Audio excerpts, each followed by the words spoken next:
This podcast is a collaboration between Costard and Touchstone Productions and the Dads from the Crypt podcast. Jason, come on in.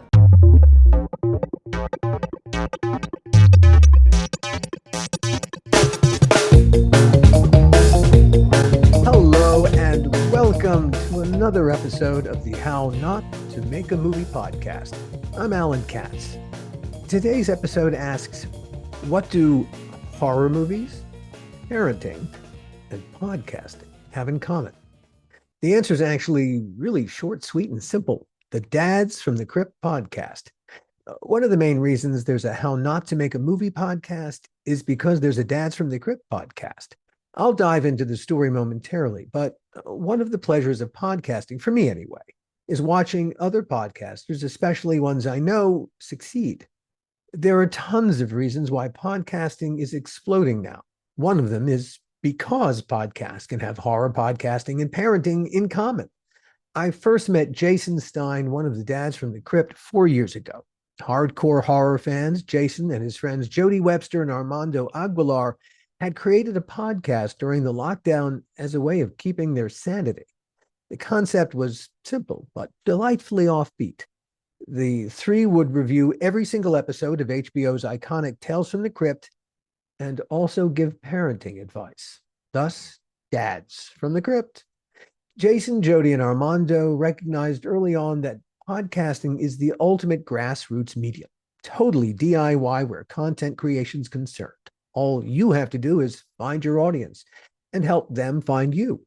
Do that, and you can succeed on your terms, doing something you love. And the money, should there be any, and that's not entirely far-fetched at all.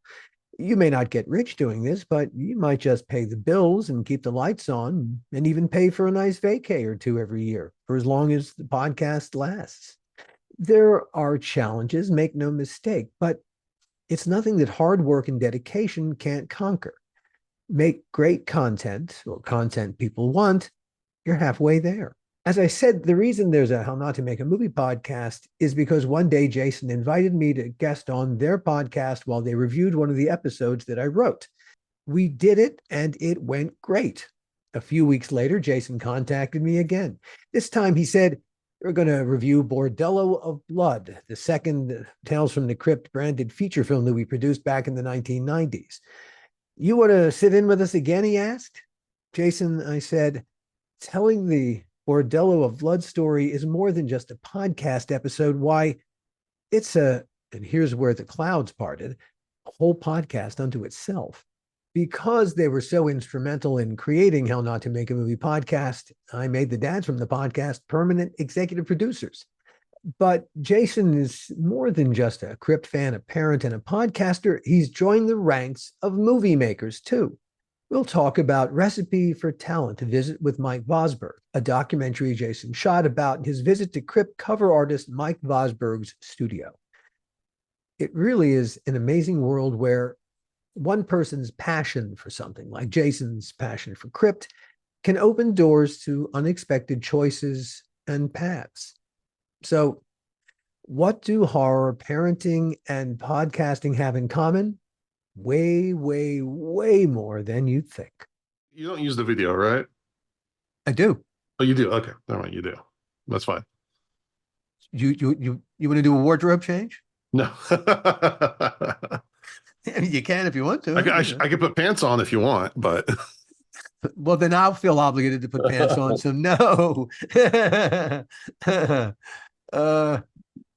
Well, Jason and I, we just did an episode of Dads from the Crypt, where among the other things that you review now, since you've run out of episodes of Tales from the Crypt to review, you've been editing. Well, now you're editing the EC Comics as just before they publish. What other things have you been reviewing out at Dads from the Crypt? Yeah, so I think it's always an ever-evolving podcast since we finished Tales from the Crypt. And then we did some Black Mirror, then we did some Twilight Zone, and we did some Creep Show episodes.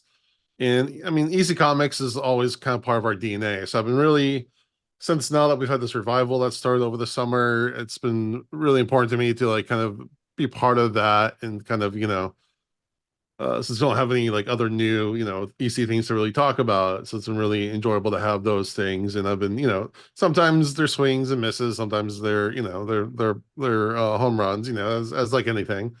But I've been really enjoying that. But I think now we did some like staff picks for a couple months just to have some fun for some movies and stuff. And some stuff that was a little out of our wheelhouse or just for fun, shits and giggles. We did a Sam Neill month just because we started one Sam Neill movie and then we're like, well, we're gonna do one, let's just do some more.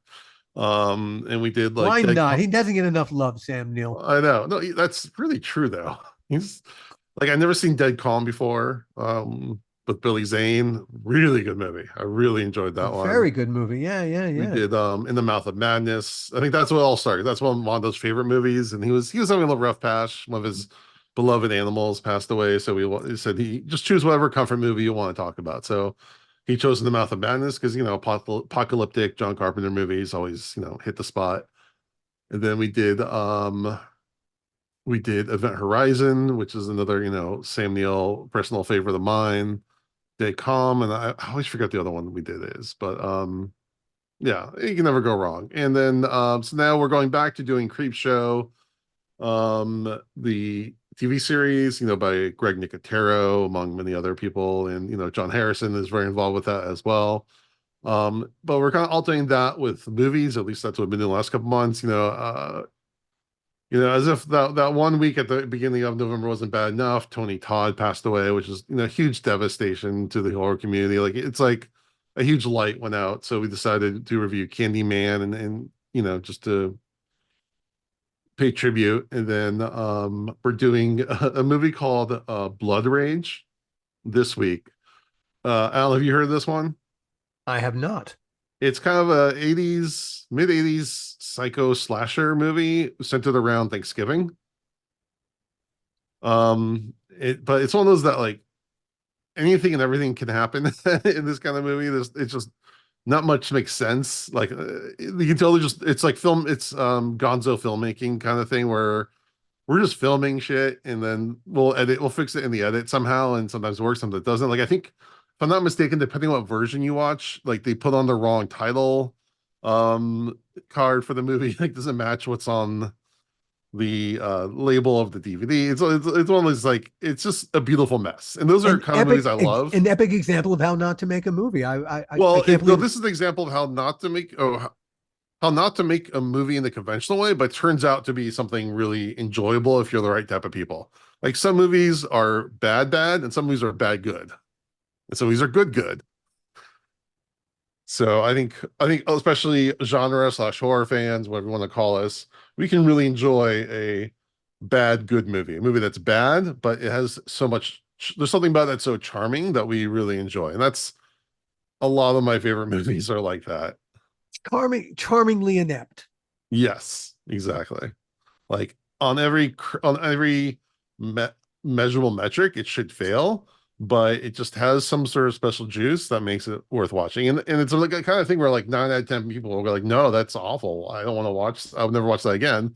For me, I'm like, give it to me more. Like, I mean, my biggest um example of that is Sleepaway Camp, which again is another 80s slasher movies that again the acting is bad, the script is bad, but everyone is trying so hard to make a movie, I'm not saying good movie, but a movie that it just and there's just so many bizarre moments that it's just so charming and I just love it to pieces. You feel very compelled to keep the conversation going between the dads from the crypt. Yeah, I mean it's something that we all three of us enjoy.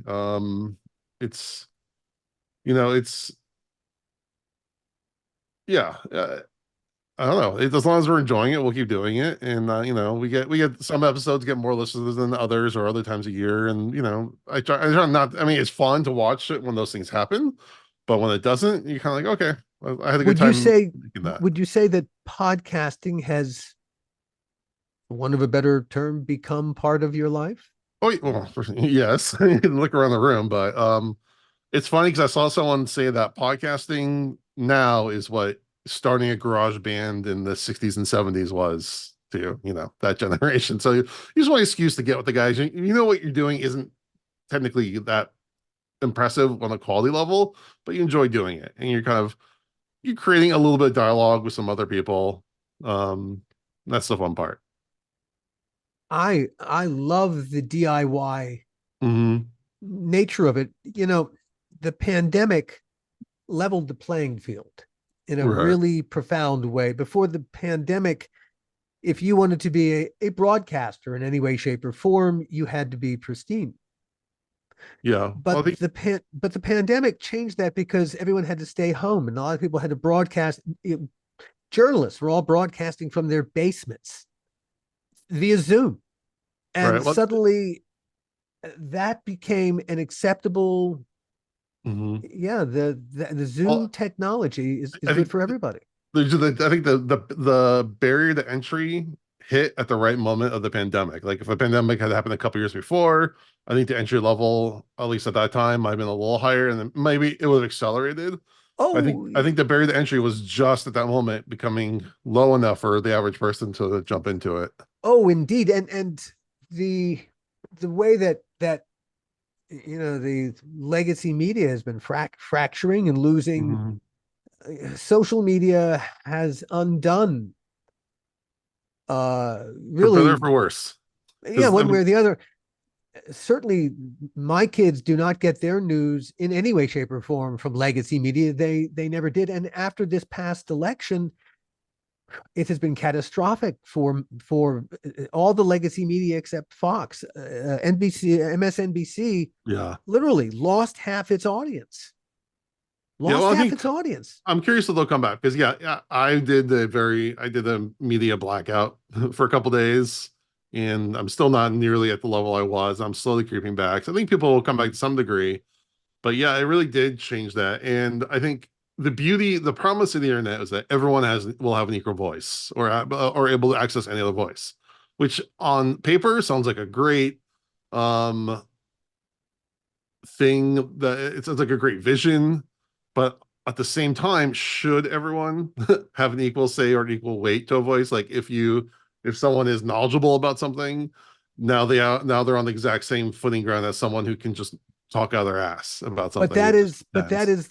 that is where America is right now. Exactly. That That's is just, that is what this last election was all about. mhm. Expertise is no longer relevant to a lot of people. And I wouldn't say it's not relevant to everyone because there are an awful lot of us. When when this is finally all done, yeah, I think expertise will remain standing because they know how to keep the lights on. Yeah. Well, hopefully, But yeah. But we we don't will need to get get down there. that. Yeah. But in the meantime, what I like about, well, I think legacy media is going to run scared for a couple of years, and because they're going to run scared, they will become a less and less reliable voice. I Hmm. think I think journalism, American journalism, because it's going to vacate the premises of mainstream media because it doesn't want to cross a line. It won't be able to if it wants to be able to stay a broadcaster. So a lot of journalism will shed journalists, and those where will those journalists land? They're going to land in podcasting. Right. And I think, hey, Rachel Maddow's done some brilliant podcasts. Her Ultra podcasts are fantastic. Rachel Maddow's already here, and so a lot of Mhm. people will like Rachel. They will the the next version of American journalism will rise out of podcasting, and because especially when I turned off the news, I turned right to podcasting, and I'm not brokenhearted about that because I've discovered a world filled with wonderful voices telling amazing stories. I love the fact that I'm part of it. I hope you love the fact that you're part of this amazing Oh yeah. My community which again, of DIYers. is a great promise. My worry about that. I don't know if this is what we really want to talk about this whole time, but my worry about that is that now you only subscribe to the podcast that you agree with or that are telling you what you want to hear. And that's why I like listening to other dissenting voices. So like in LA, there isn't really on the AMs, there isn't really any progressive radio. I mean, there used to be like Air America and I'm sure there were other things, but those don't exist anymore. So the only thing on AM radio is either sports or relatively right-wing commentators. on So on when I'm on the radio, but well, what I'm saying gosh, is, I'm saying as an example. So yeah, I hate listen to a lot of those because I want to hear what the other side, what their thoughts are, how they're perceiving things, and I want to keep myself open to that. But on the flip side, when you're choosing what podcast to listen to, I think a lot. I'm worried about the trend being that you're going to be listening to the stories told in the ways that confirm your own biases, and I want to have my bias. That's why I try to find podcasts that give um other perspectives. Like the one I listen to every Friday is Left, Right, and Center, where they have a journalist and a Republican strategist and a Democratic strategist. And yeah, the Republican isn't like a MAGA head or anything, but at least like they're giving a different perspective and they're kind of showing both sides of the stories. I will say I cut politics out completely. I don't even listen. I do not listen to political podcasts at Yeah. this particular moment. I think the dust is still settling, and I No, yeah, don't no, think. I that's the only one I still listen to at the moment. Yeah, yeah. I cut back out all the other ones I was listening to. I'm I'm more interested in just the storytelling and just Yeah. the human, hearing. A lot of podcasting is so simple. It's two people with, for instance, with a love of history, going through history, talking about stuff that they just researched and Hmm. having a cool conversation about it. That's what an awful lot of podcasting is. And it's really quite delightful. It's great. Yeah. Hey, Dad's from the Crypt. It's three horror fans talking about something that they love and giving parenting advice, which is brilliant. It's just Yeah. a brilliant idea. What other medium could you do that in except for podcasting? Yeah, I mean, it's funny because there's another podcast I was recently on called A History According to, where they take a movie and they talk about the historical, how historically accurate is this movie in the times, and it's a fun little premise. It's mostly tongue in cheek. I mean, they do a little bit of research, like they did like my all time favorite movies is Glory, the Civil War unit, Sure, sure. first made of African American soldiers, and they kind of talked about like what was true and what did they embellish and everything, and but sometimes they do like 300, which again, it's so long ago, the history is written by the winners, so it's really hard to determine what was true in that story and what wasn't. But it's interesting kind of to look at like, which parts of it were stylistically embellished. But yeah, there's a podcast for everything, it seems like now, which is great. And uh, my little podcast company, one of the things that is so thrilling is that, well, I've come to believe that everyone, because everyone has a story, has at least Mhm. one podcast in them. Now, some people have multiple podcasts, but everyone really, if you sit down and you begin to get under the surface of who they are, and this goes to what you were saying, hearing everybody. Mhm. Because yeah, okay, one of the things that has clearly happened is that we ain't hearing each other. Okay, okay. One of the ways to hear each other is to hear each other's stories. Mhm. And my goal is, hey, as we believe everyone has a story or at least one podcast in them, is to tell each and every one of those stories. Right. The mission statement is, what Tikkun Olam is, right? Mhm. Yes. Okay, it's the idea that it's every one of our obligations, whether you like it or not, to make the world a better place for having been in it. How you do this exactly that's up to you, but it really is to make the world a better place.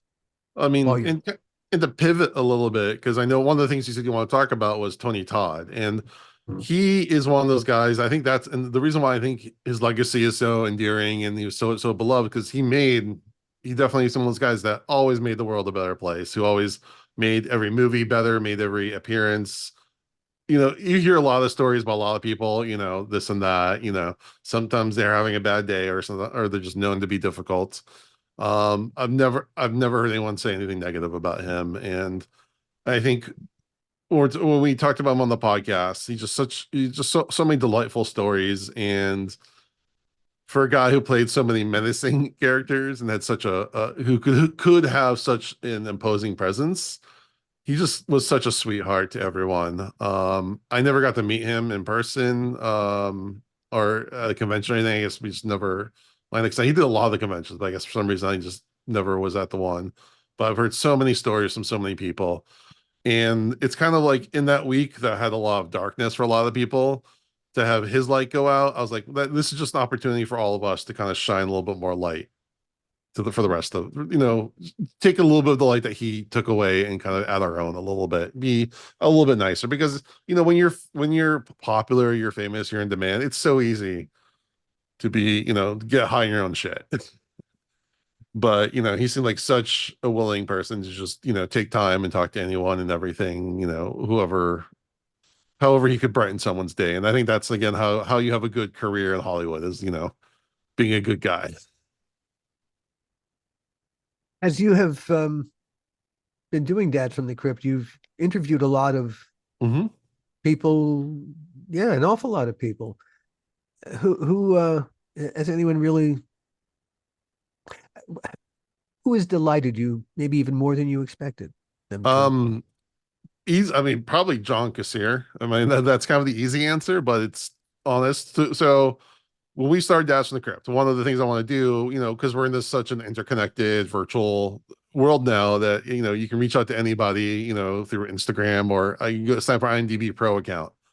And people ask me, like, how do you get these great interviews? Like, I send out like dozens of emails, for like every 50 emails I send out, I might get like back one, response that might be like, oh, he's not available at this time or whatever. Like, talk to us at the beginning of the year, which is usually code for, fuck off.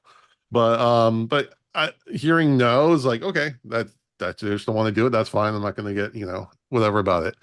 So when I emailed John Kassir's agent and got a response back, so he was the first person we reached out to, because I mean, that was just the natural thing. And, first person on our list, John Kassir, voice of the Crypt Keeper, yada yada yada. I heard back within like a couple hours, and I thought I was being pranked. I was like, "There's no way." That was this. If only I'd known that was like a rarity. It's kind of like, you know, knocking out of the park your first time. But and then it's one of those things like a dog chasing a car. I was like, wait, how do I do an interview with someone? It never occurred to me like, how am I going to do this? It's more like figuring out if I could to figure out how or what it's going to be like.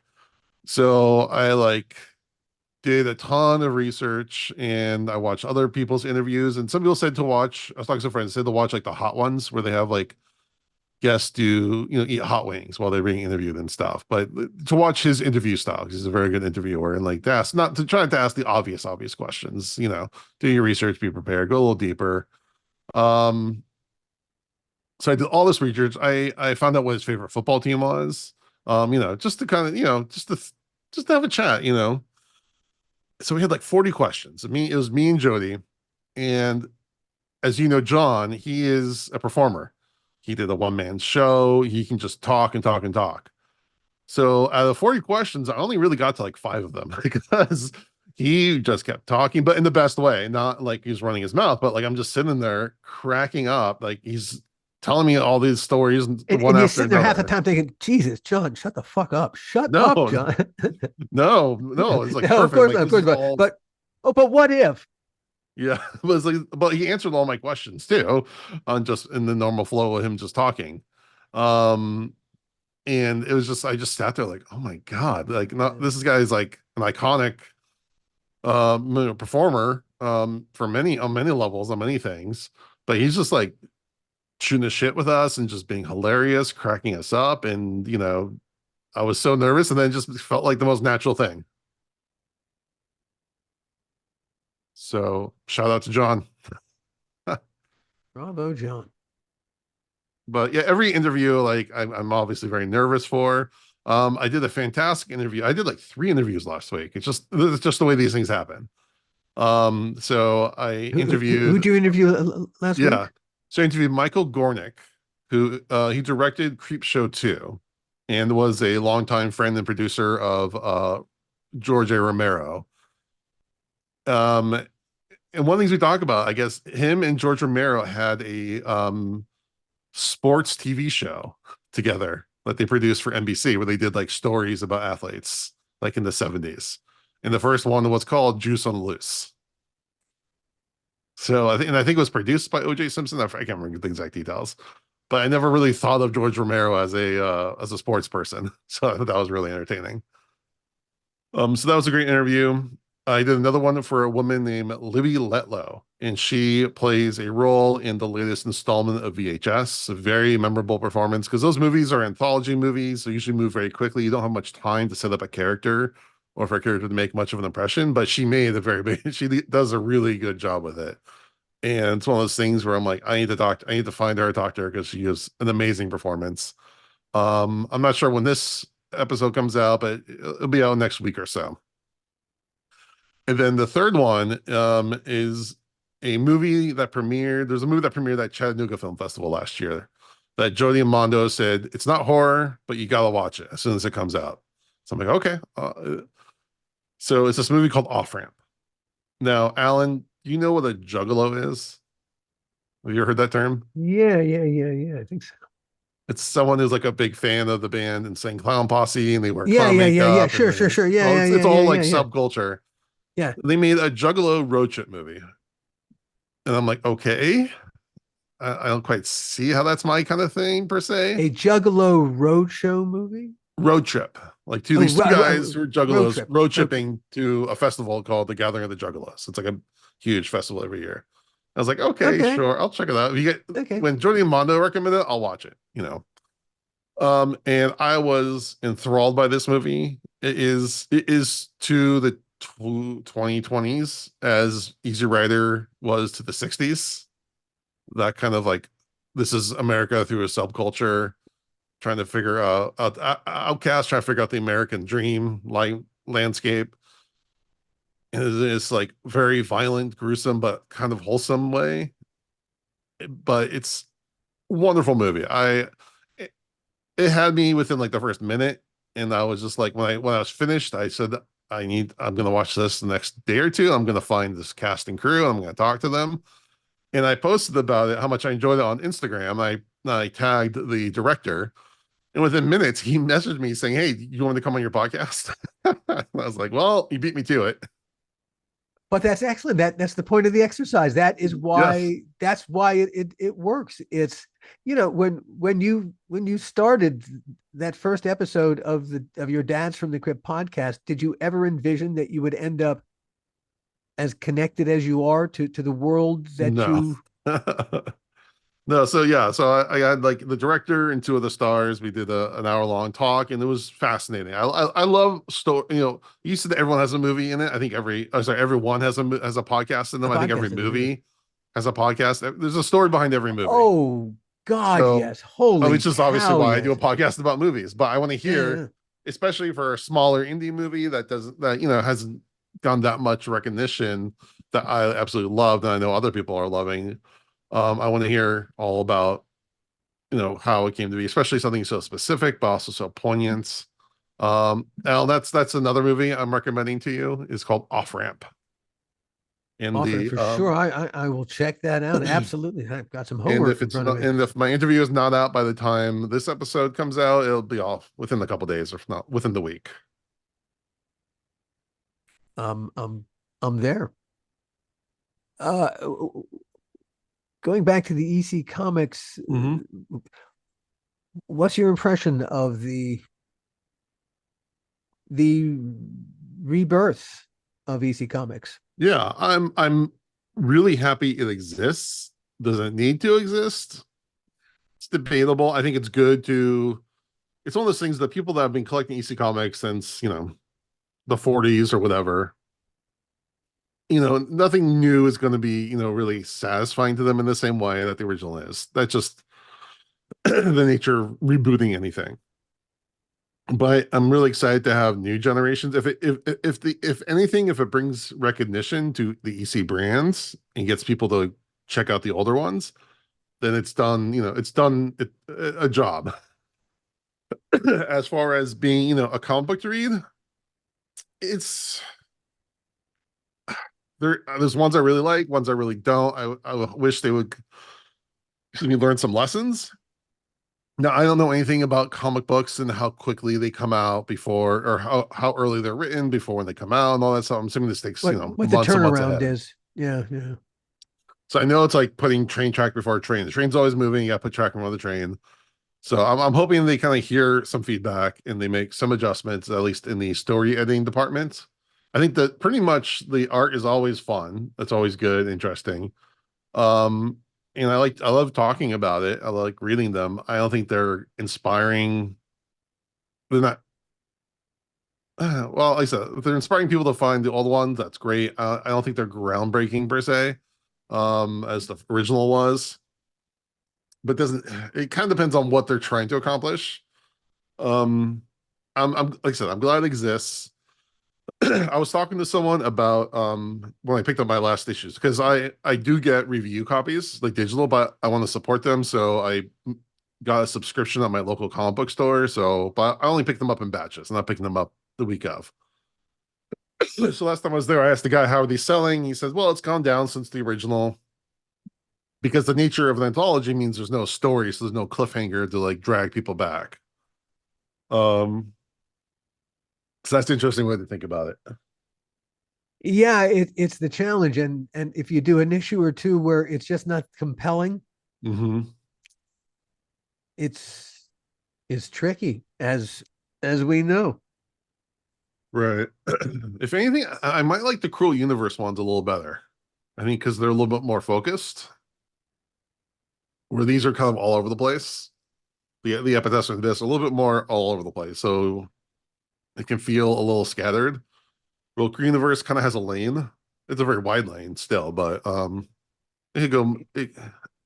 It's kind of the difference between sci-fi and horror, because sci-fi is always trying to tell you something about today in tomorrow's wardrobe. Right. And horror is just on a different mission entirely. It's just trying to weird you out. Yeah, and sci-fi can be sci-fi. It can be comedy. It can be many things. Where I mean, sort of horror can be many of those things. Where sci-fi is usually a little bit more self-contained. I mean, it can still be it still has a couple different flavors, but far fewer than horror. Um, am I like mad about them or anything? No, not at all.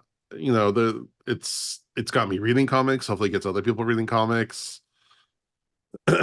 But It's what's interesting to see in the new EC is the variety of voices. mhm, Because one thing, alas, about the original EC, it was a rather limited worldview.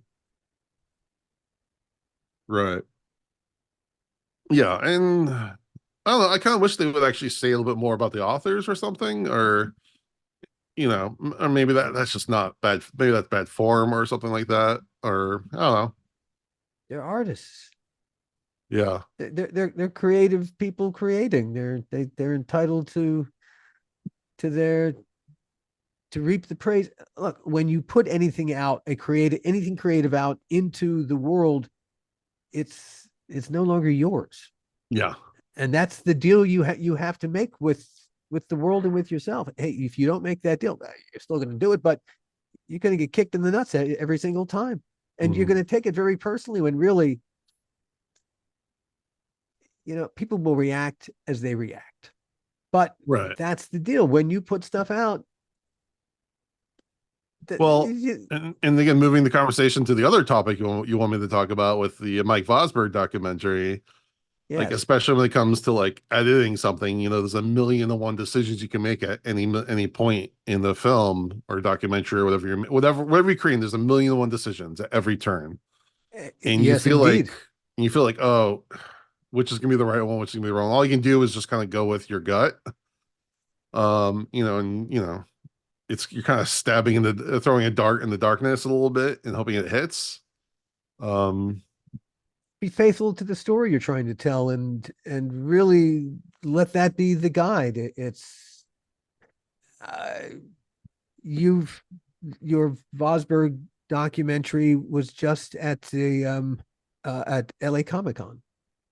Yeah, so the story behind that was last summer, I or is it last year sometime for our second anniversary.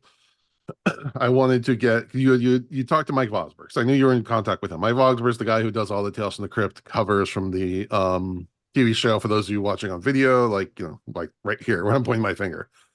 Um and you and Gil did an interview with him, and then me being me, I'm like, well, I want to interview him too, but I'm gonna one up you guys. I'm gonna go to his house. I talked to him. I got his information and Driving out the at the La Canyona, what is he? La Bacchanal, yeah. Canyona. It's like, what? My God, Because for our pack a podcast suitcase. 2 year anniversary, I wanted to get him do a picture of me, Jody, and Mondo. And you passed the request along to him, and he did such an amazing job. And then he was like, "Oh, do you want to come out and pick it up in person?" I'm like, "Sure." Wait, and I'm like, "Well, can I film it? You want to do like show me show me your studio?" It's like, "Oh yeah, I've got tons of art. My house I can show you." So I what's funny was that was the day after I got my first ever tattoo, which is the Crypt Keeper tattoo. So I'm just like, 6'4". I'm a larger person. I've got this like bloody tattoo all wrapped up, and you like wrap up a tattoo and it's got like, a package of like fluids seeping. It's really gross. And I'm like showing by this door, like with the film his house and everything. I'm like shocked he let me in, The but man with the he's such a bleeding sweetheart. tattoo. And we just decided to shoot the shit. And I was like, you know what? I'm gonna whatever. I'm just filming with my phone on like a $10, gimbal thing I bought. Whatever I get, I could at least use the audio, make a podcast episode out of it, and maybe I'll cut it into something for YouTube. And I was there for like 4 hours. It was like so hot that my phone kept overheating, so we had to get like a pack of ice to keep my phone temperature down. It And was your own little bordello of blood. yeah, it was like a 1 day guerrilla filmmaking. um and then I was like, and then I spent like a year. I'm like, well, I got so much stuff here, let me see what I can do with it. And I enjoy film editing. I think if I was going to be in the film industry, I think I'd want to be an editor. um Again, That is because where, but that's where the real storytelling happens. exactly, because you have all the pieces, you just find the right order. It's kind of like building a Lego tower or something like that. Like I don't have to be there on set making decisions, or dealing with the elements or whatever. Or you did all the hard work. I'm just kind of putting the puzzle together. And I've been doing I was doing a lot of editing with the Dash and the Crypt stuff, and I was like, well, I'm just taking the stuff I'm doing and putting it into a much larger context. I didn't realize how large it would be, because you want to keep it interesting, and then I want to make it multimedia with all these other pictures, because it's a very he does artwork, so I'll put all the art I can in there. Then you have to like make sure it all fits and time everything correctly. So I spent like 9 months or whatever, and there were times where I'm like, I don't want to look at this thing anymore, so I didn't look at it for like a month. I went through a lot of phases. And then I kind of got to a point where I'm like, I'm done. I think I got it exactly how I want it. And then actually I showed it to him, and then I filmed a little bit more because I'm a maniac. So I wanted to add another ending to it. Which, I actually really love how he ended the film. Um, and it was just like, okay, it's done. How I'm putting a cap on how do you that. end? How does the film end? Well, I end it with him. So I showed him the video, and then I film his reaction to that draft. And I say, there's one thing that's missing, and that is you're an art of you to put on the poster for this. So I taped him drawing the poster for the documentary, and I asked him a couple questions and stuff, and then I just kind of did this like um what you call it, time lapse of him. When you see someone like do something really quickly. And I put some classical music over it, just kind of like a little ode to the art, the active creation, artistic creation. in the kind of a meta way. So he's drawing the poster for the movie that you're watching. I thought that'd be a cool way to end it. Did did making a movie yourself change the way you see movies? Um, I mean, this is barely classified as a movie, but like a home video. But But you cut it together. yeah, You edited it. Yeah. yeah, How long is it? it's an hour. I mean, I could easily cut it You made a down, movie. but Jason, you made a movie. Same as anyone else makes a goddamn movie. It's still you took one long piece of film in essence and you broke it up into little pieces and rearranged them in parts. Same as yeah, anybody else. You made a right. movie. Yeah, I mean, it definitely makes me appreciate the effort that goes into these things. The kind of make it work kind of thing, because you saw a couple of the early drafts and you gave me a lot of notes on like how to improve it, and I was very thankful for that. Oh, Um, I just thought you should put yourself, you should be more present in it. yeah. So yeah, so I saw a whole new opening and everything. I don't, I've always been a student of film. I took I took a film class in high school, two film classes in college. For some reason, I never thought I could actually get into filmmaking. It's one of those things like if I go back in the time machine, I'll be like, get yourself down to Hollywood and go do something, young man. But I've always been the person where I like music. I just don't have a sense of rhythm or anything. So it's like I can emulate a riff on the guitar, but like a video game where I'm just like, okay, you press this button and that button and that button in the sequence to do a special move. That's how I play music. I don't have a sense of a rhythm, or I can't. You can play two notes and I can't tell you if they're in the same key or anything. I have like no musical talents. For film, I feel like I'm a little bit more, but it's also the same kind of thing where I can appreciate it. I don't know if I could write or direct something per se, but I feel like I can deconstruct it and reconstruct it. And that's kind of what, whatever form of film criticism on a podcast I do is kind of, my thing. And that's actually what I got out of those film classes that I took, was how to be an active watcher of movies. So to be so you can be actively watching something or passively watching something. And when you're actively watching, you're thinking about where the camera is, what kind of the shot is, what the music is, what the lighting is, where people are in relationship to each other, how are these actors connecting, all those things. You're kind of actively taking part in, where, other times you sit back, have a beer and watch, a comedy and laugh your ass off. Both are completely valid ways. But usually when I'm watching a new movie, I'm watching it more actively, depending on the setting. That's what those classes really taught me how to do. And You're proving yourself wrong. The old you thought you couldn't cut it in this world and or get into this world, and the new you is demonstrating remarkable resilience to get into this world and to, yeah, you are in this world. You're I'm in a world. I don't know which world it is, but but that whole world has completely fractured. yeah.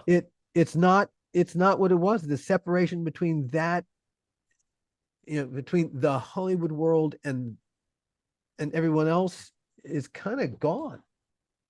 And in a sense, I think a lot of people are beginning to recognize that everyone's a star now, Mhm. really and truly, for better and worse. But you know, it's a numbers game, Right. and I I mean, think the good outweighs the bad. It's just how it is. well, you had your conversation with Gil and it turned into like him telling me all these amazing projects that he's got in the cooker. And that made me so happy to hear about that. And I talked to him in a couple months, and it was around the Jewish New Year. So I'm like, I'm gonna call him, wish him a happy New Year and everything. And we just chatted and everything. And it was just so delightful to hear, that kind of spark that was kind of back in his voice a little bit. And part of me was Yeah, like, you know what? he's If I didn't have a family that, I didn't have like to pick up my kids and drop them off from school every day, I'd say, you know what, Gil, let me be your associate producer, or, whatever you need someone to be, and go off to wherever, like Bulgaria, wherever you're gonna go film.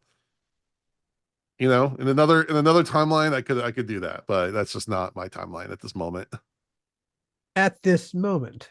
At this But moment, yeah, but maybe. you're a young guy. How old are you, Jason? Almost 44. Oh my God, you have several more careers in you yet. Yeah, well, and I also started a new job last summer, so which, is my other career, but For the moment. yeah, for the moment. I mean, I said, who knows? But I do have. I've always wanted to be on like a real, like an actual film set, like while something's like film. Like I went to a taping of a sitcom rather recently, actually. But I just thought it'd be cool to just be on a movie set and just kind of see it all happen. We'll have to make that happen for you, Jason. Yeah, you And never know. and a chair with your name on it. Who knows? Um, but I just love watching new movies and being surprised and sometimes disappointed and having something to talk about or listening, having something to other people to listen about because I love again. There's this movie. There's a story behind the movie. It's so funny. Whenever I go to a movie with my wife, first thing I do as soon as the movie's over is I open my phone and look up IMDb so I can read all the trivia about the movie. Or if I'm watching a TV show and I'm like I'm like I have to remind myself not to look at I don't get any spoilers or anything, not to look up the trivia of the shows. I have to wait till I finish the entire series before I look things up. Because I just like the stories behind movies. Yeah, the creative process of making these things Mhm. is can be sometimes or blood even more horrifying than whatever we put on the screen. Right. But even like a lot of the classics, like I've seen Jaws some more times I can count. So I'm at the point where I'm like, I'd rather watch a special feature, which are unfortunately a dying art, it seems. Well, yes, yeah. Well, it's funny when they used to have to hire a film crew to do all that backstage mhm. stuff. Now everyone's doing it on their phones. Yeah, it's like that's probably the career I would take. I'd be the one that films the behind the scene things of a movie. I make the movie about the movie. Sounds like a podcast. Yeah. Did you see another movie to put on your list is called In a Violent Nature? Again, no, I haven't seen it yet, All but right, but Alan. I'm not really a horror guy. I'm I think so this one is like your basic Friday the 13th movie, like your basic killer in the woods, except in following the victims, it follows him. It's not his POV per se, it's like over his shoulder. And he's just kind of watching him walking around the forest. He hears a noise. He turns to the noise, follows the noise, kills some people, keeps walking. Here's another noise. Goes over here, starts, it's, but if they do it in a way, it's like a Terrence Malick or it's Steven like Soderbergh kind of movie. Like, yeah. It's from and if they, Malevolence's perspective. yeah, but not even, yeah, but it's just kind of like, this is just what he is. He's like a shark. Yeah. Um, There's no characterization happening. Right. I mean, they give like a slight backstory, but yeah, that's all he does. But it's almost like, but it's relaxing. That's the funny part. It's like going through nature, going for a walk. It's just like, there's like a rhythm to it that's just like kind of soothing, even though this like horrific monster. Yeah, it's some occasional bloodletting and screaming, but aside from Yeah, that, yeah, it's a nature I walk. really It's enjoyed it, but it just came out on Blu-ray or home release, and they actually filmed most of it, and they like decided they realized it wasn't good enough, or just like there was too many issues with what they had, so they ended up redoing the entire movie. But they put on the finished one all the behind the scenes footage of them making and all the issues they had because it pretty much rained the entire time, and that kind of like made it impossible to like do 90% of the things they want to do. So there's like almost as long as the movie of behind the scene footage of all the troubles they had trying to make the movie the first time, and then they scrapped it and redid it. So I thought that was very entertaining. I'm telling you, Jason, there's a whole podcast in this. The material exists, right? Mm-hmm. All you do is review it, find it, review it, talk about it. Boom, man. There's a that's a podcast. Yeah. Huge So podcast. Well, if I had the time, Coster touched on what we'll give you a call shortly about that. there we go. No, there's another podcast. If I was going to do another podcast, I want to do one about 90s movies because Okay. that's kind of my era. When I was my teenager years, whatnot. Which again, it feels weird calling that an era when that's when you grew up. But that's like there's a lot of underappreciated movies from that decade. I think people especially for the horror community, look down on that decade a little bit. There's just I think because of CGI and stuff, people became Hmm. much more reliant on style over substance. Um, so I mean, obviously there's some classics, Scream and Candyman, as we talked about, and a good handful of others.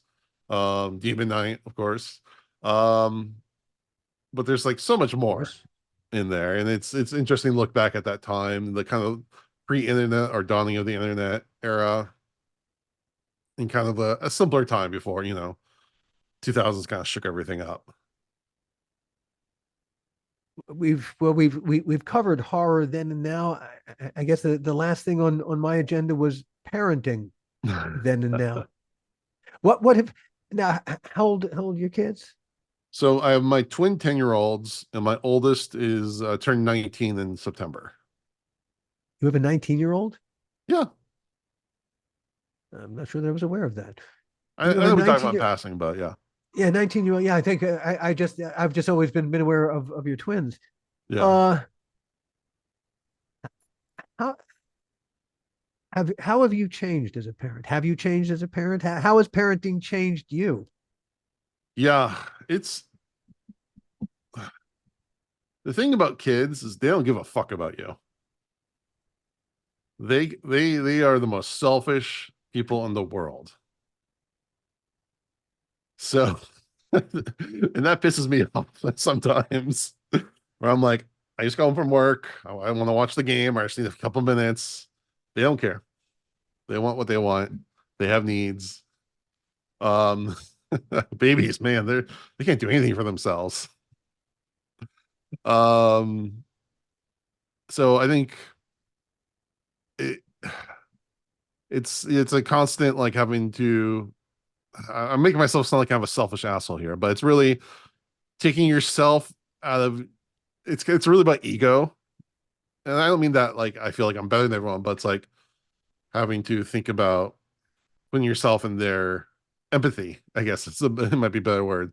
Learning to be more empathetic to them, um, and understanding.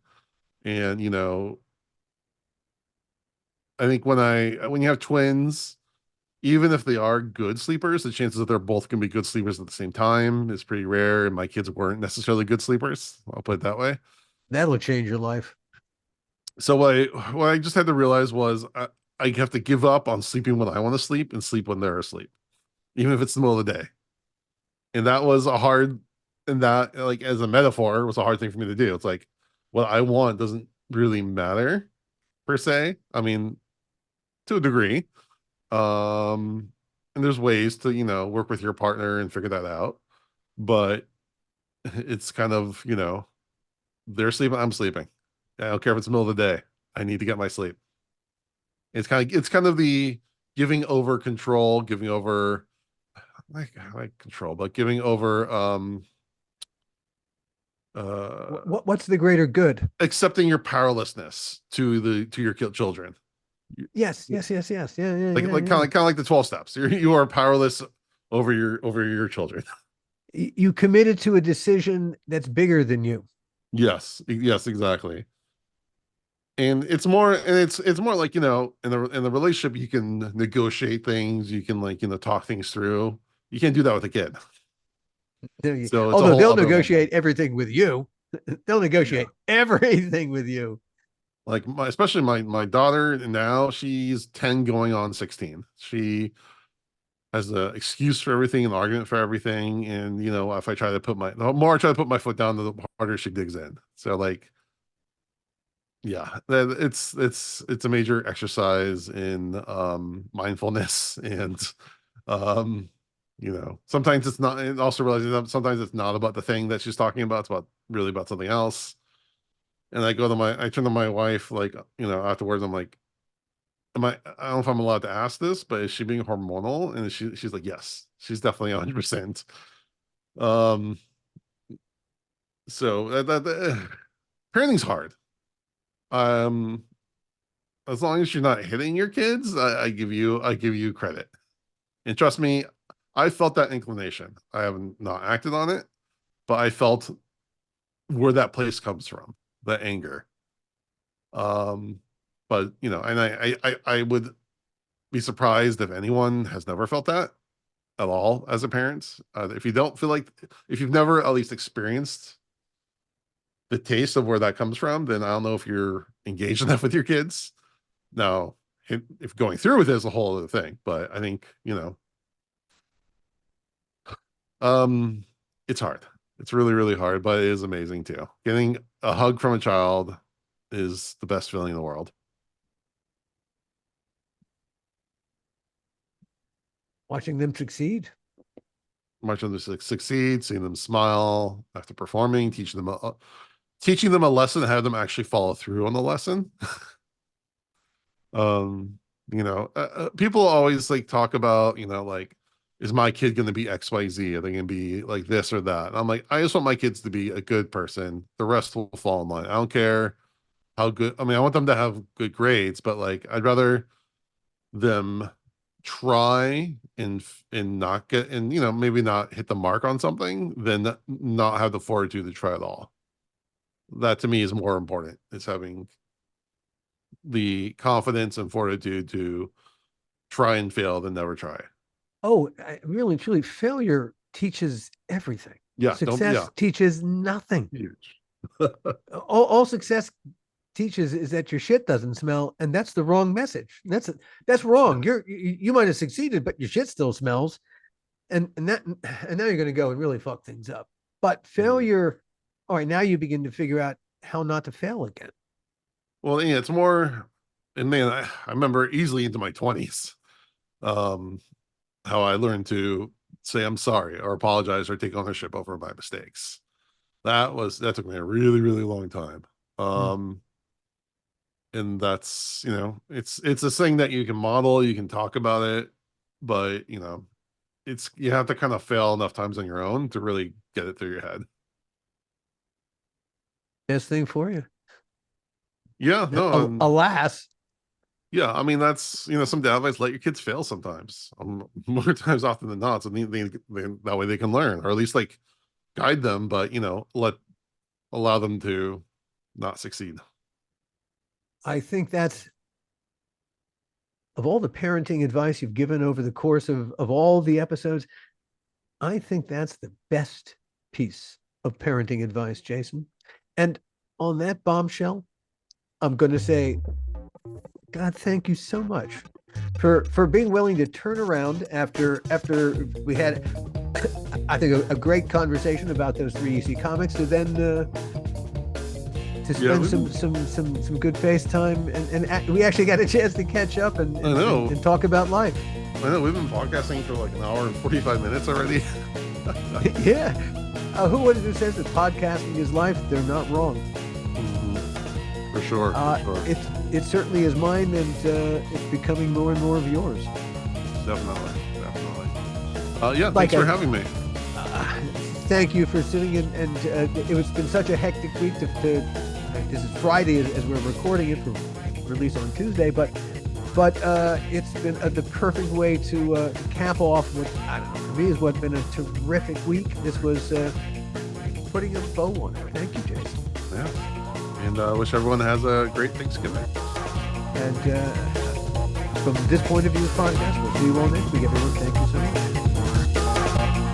The How Not to Make a Movie podcast is executive produced by me, Alan Katz, by Gil Adler, and by Jason Stein. Our artwork was done by the amazing Jody Webster, and Jason Jody, along with Mando, are all the hosts of the fun and informative Dads from the Crypt podcast.